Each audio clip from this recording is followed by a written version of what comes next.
주님께서 여러분과 함께 마테오가 전한 거룩한 복음입니다.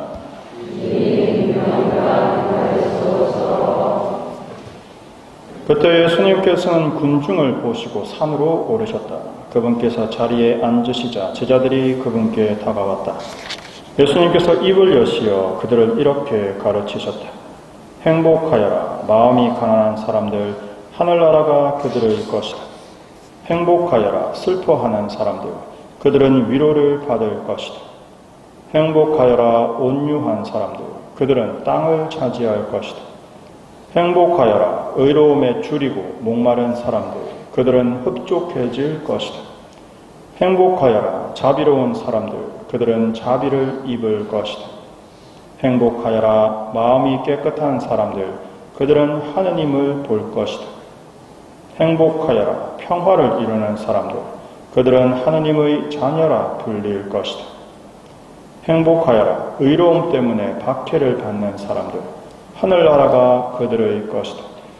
사람들이 나 때문에 너희를 모욕하고 박해하며 너희를 거슬러 거짓으로 온갖 사악한 말을 하면 너희는 행복하다. 기뻐하고 즐거워하여라. 너희가 하늘에서 받을 상이 크다. 주님의 말씀입니다. 그리스도님 감사합니다.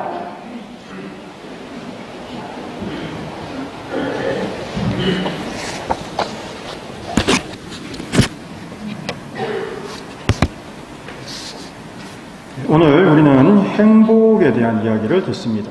사실 많은 사람들이 원하고 추구하는 것이 바로 행복이죠. 행복이라는 글자의 한자를 보면 이 다행 행자와 복자가 결합되어 있습니다.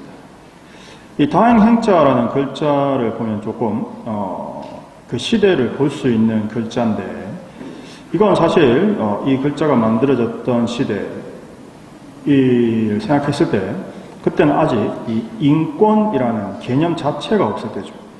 따라서 사람을 마음대로 처벌을 했습니다. 그러니까 죄의 경중이나 법에 의해서 처벌하는 것이 아니라 그냥 처벌하는 사람 마음이죠. 따라서 작은 일에도 죽거나 또는 매를 맞아 죽는 경우도 비일비재했습니다. 그래서 안 죽고 감옥에 가서 이렇게 수갑을 차고 있을 정도로 약간 약한 처벌을 받아서 다행이다 라는 뜻으로 만들어진 글자입니다.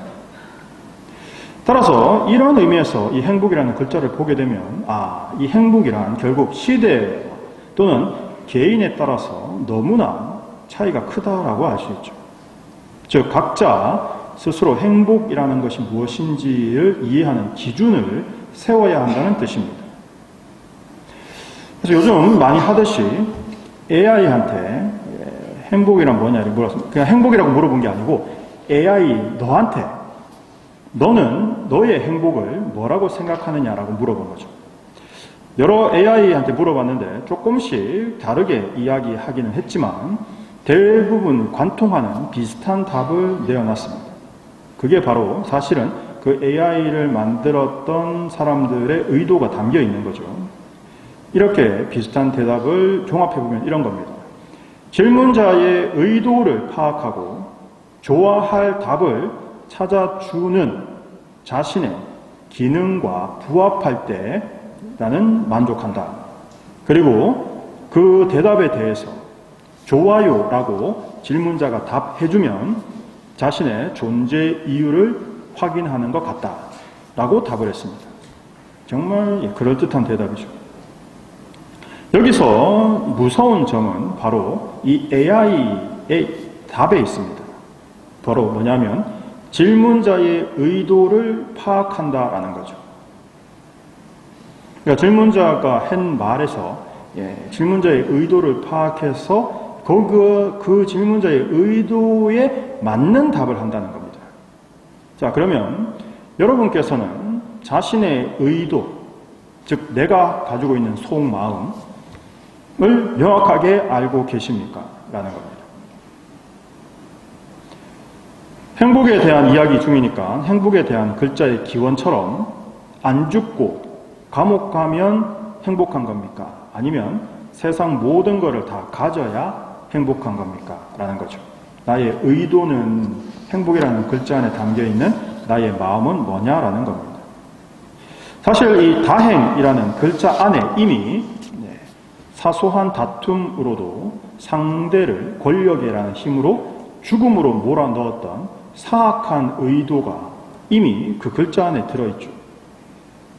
그것처럼 AI가 나의 의도에서 나쁜 부분을 더 중요하게 파악하고 실행에 옮긴다면 사회적 문제를 일으킬 수 있습니다. 예를 들면 최근에 이런 일이 발생했었죠. 중국 미립국에 대한 가상 시나리오를 가지고 AI랑 대화를 하던 중에 그 AI가 그 사람 질문을 하는 질문자의 지인에게 문자를 발송하는 사건이 있었습니다. 예, 이 사람은 나의 동의 없이 AI가 임의로 문자를 발송했다라고 주장을 하고 이 회사는 아니다, 네가 동의했겠지라고 계속 지금 상반된 주장을 하고 있습니다. 사실 그게 중요한 게 아니고 이걸 조금 다르게 생각해보면 이런 것이 가능해집니다. 즉 나의 질문 속에 나의 나쁜 의도를 파악한 AI가 그 나쁜 의도를 이루어줄 수 있는 범죄 조직과 나를 연결시켜 준다라는 것이 가능해지는 거죠. 행복이란 사람마다 기준이 너무 다양하고 나 자신도 내가 가지고 있는 나의 의도를 제대로 이해하지 못하는 상태에서 그 속에 나쁜 의도가 부각되고 그것이 파악된다면 나는 나쁜 것을 이루는 것이 행복한 사람이 되는 겁니다. 그렇지 않습니까? 따라서 행복이라는 이 말 자체가 이루어진 것이 아니라 이미 획득한 것이 아니라 이루어가는 과정 자체를 행복이라고 봐야 된다라는 거죠. 따라서 우리 아주 유명한 명제가 있습니다. 성경책을 읽겠다는 목적으로 촛불을 훔치는 것은 정당하지 않다라는 거죠. 즉 과정을 이루는 힘은 가치관, 즉 무엇을 중요하게 생각하느냐라는 것입니다. 즉 AI가 위험하다고 하는 것도 바로 여기 있는 거죠. AI가 질문자의 의도를 파악해서 이루어준다라고 하면 이 자체에는 듣기에는 아무 문제가 없어 보이지만 AI에게는 도덕적 숙고라는 과정 없이 오직 질문자의 의도를 이루기 위해서 촛불을 훔칠 수 있다는 거죠. 그러면 사람들 중에서 오히려 이러한 방법들을 이용하려는 사람들이 나올 겁니다. 예를 들면 예전에 악성 댓글에 피해를 봤던 연예인들이 그 악성 댓글을 단 사람들을 고소했던 적이 있습니다. 그 악성 댓글 단 사람이 법정에 나와서 판사 앞에서 한 말이 있죠. 제가 화장실 간 사이에 제 고양이가 그랬나 봐요. 어이없으시죠? 어이없습니다. 그래서 이것이 이제 인터넷에서 유행어가 됐습니다. 일종의 인터넷 유행어를 밈이라 그러는데 밈이 된 거죠. 그래서 내가 안 했다라는 거에 병명으로 고양이가 그랬어요 라는 형태로 이게 퍼졌습니다. 그래서 학교 숙제를 안 했어요. 선생님이 왜 숙제 안 했어? 고양이가 그랬어요. 고양이가 내 숙제를 갖다가 버린 거죠. 이런 식으로 밈처럼 사용이 됐습니다. 이건 다들 그냥 어이없이 하고 말았지만 자 이게 AI가 그랬어요 로 바꾸면 이제 충분히 가능한 이야기입니다. 즉 나의 악한 의도를 파악한 AI가 인터넷이나 SNS에 지속적으로 타인을 비방하는 글을 24시간 올릴 수 있습니다.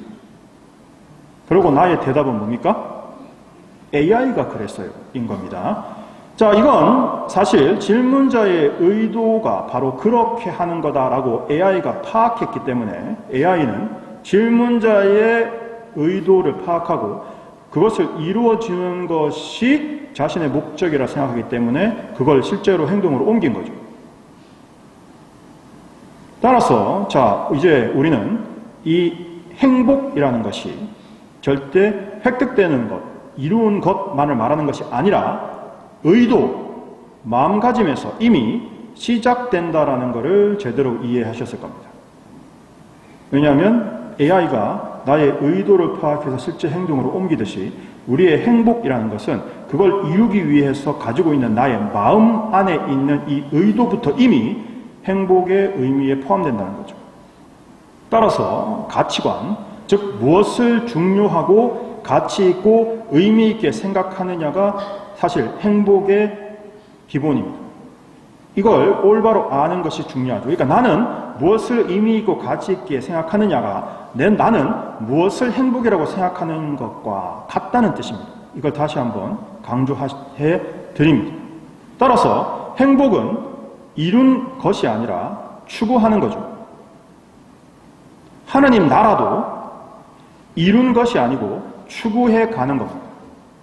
똑같이 자유와 평화도 이루는 것이 아니라 추구해 나가는 거죠. 따라서 나는 어떤 것을 행복이라고 생각하고 추구해 나가느냐에 따라서 나는 어떤 사람이냐가 정해지는 겁니다. 내가 선한 것을 추구하고 그 선한 것을 이루기 위해서 살아간다면 나는 선한 사람이죠. 그런데 내가 악한 것을 추구하면서 악한 것이 행복이라고 생각하면서 이루어 나가는 사람은 나는 악한 사람이 되는 겁니다. 그러면 우리는 어떤 것을 추구해야지 하나님 마음에 드는 올바른 사람이 될 수 있겠느냐는 거죠. 제1독서는 그래서 우리에게 이렇게 말씀하십니다. 주님을 찾아라.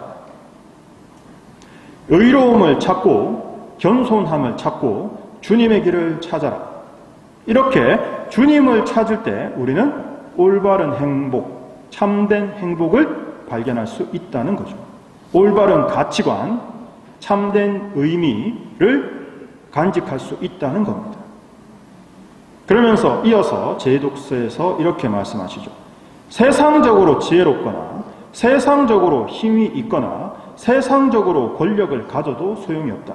그것이 네가 참된 행복을 가지는다고 말해주지 않는다는 겁니다. 우리는 예수님께로부터 의로움과 거룩함을 배웠고 예수님을 통해서 구원을 받았다는 것. 따라서 우리가 무엇이 의미 있고 무엇이 가치 있는지를 알기 위해서는 예수님으로부터 배워야 되죠. 따라서 이렇게 질문해야 된다는 겁니다. 도대체 예수님의 의도는 뭡니까? 라는 거죠. 따라서 오늘 이 8가지 행복, 참된 행복, 진복 8단이라고 부르는 이 말씀은 행복을 위해서, 참된 행복을 위해서 무엇을 추구해야 하는지를 가르쳐 주시는 겁니다. 즉 우리가 오늘 이 복음 말씀 안에서 찾아야 하는 것, 알아야 하는 것은 바로 예수님의 의도이죠. 따라서 이 예수님의 의도를 찾고 그것을 발견해서 그거를 나의 의도와 합쳐서 내 것으로 만들고 그 의도를 추구해 나간다면 우리는 참된 행복에 이를 수 있다는 겁니다. 즉 나는 무엇에 의미와 가치를 두고 있느냐, 그리고 그 의미와 가치를 이루기 위해서 무엇을 추구하고 있는가. 따라서 예수님께서 우리에게 가르쳐 주신 그 예수님의 의도와 합쳐진 나의 추구하는 의도를 잊지 않고 계속 추구해 나가고 있다면 나는 행복한 삶을 살고 있는 거죠. 왜냐하면 이미 그런 삶을 추구하면서 살아가고 있다는 자체가 행복이 되기 때문입니다. 따라서 내가 추구하고 있는 그 의미와 가치가 선하지 못하다면 결국 모두를 파괴할 수 있는 위험을 가지고 있다는 뜻이죠. 이 예가 바로 배에 구멍 뚫는 이야기, 탈무드에 나오는 이야기입니다. 한 사람이 배를 타고 여행을 하는, 배가 이제 출발을 했습니다. 그런데 자기 자리에 앉더니 연장을 꺼내서 자기 자리에 구멍을 뚫기 시작하는 거예요. 주변 사람들이 당연히 어떻게 했겠습니까? 날리고 뭐 하는 짓이냐 하고 난리를 쳤죠. 하지만 이 사람은 내가 내 자리에서 내 하고 싶은 대로 하는데 뭐 어쩌라고 하면서 계속 구멍을 뚫었습니다. 결국 어떻게 되겠습니까? 당연히 배는 침몰했죠. 따라서 우리는 내가 무언가 행복을 추구할 때 이 내가 추구하는 행복이 모든 사람을 위해서 선한 것이냐 라는 이 공동선에 대해서 고민을 하셔야 됩니다. 즉 더불어 함께 사는 세상을 만드는 데 도움이 되는 겁니다. 따라서 우리는 우리 민족의 정말 멋진 이념, 홍익인간, 즉 널리 인간 세상을 이롭게 하라라는 이 우리 민족의 이념이 정말 복음 정신에 부합하는 우리 민족의 선함, 선성을 가장 잘 드러내는 멋진 이념이라고 생각합니다. 이걸 우리는 생각해야 된다는 거죠.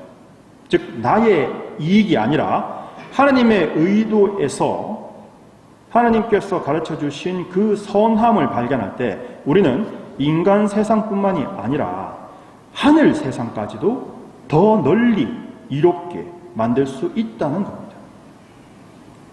따라서 우리 모두를 이롭게 만들어 주시는 이 하느님의 참된 행복의 길을 찾고 그 의도를 배우고 추구해 나갑시다. 그것이 내가 행복해지고 너가 행복해지고 우리가 행복해지는 길이기 때문입니다. 하느님의 선하신 의도와 나의 의도가 하나가 되어서 하느님께 배운 의미와 가치를 추구할 때 우리는 참된 행복에 이르게 될 것입니다. 아멘.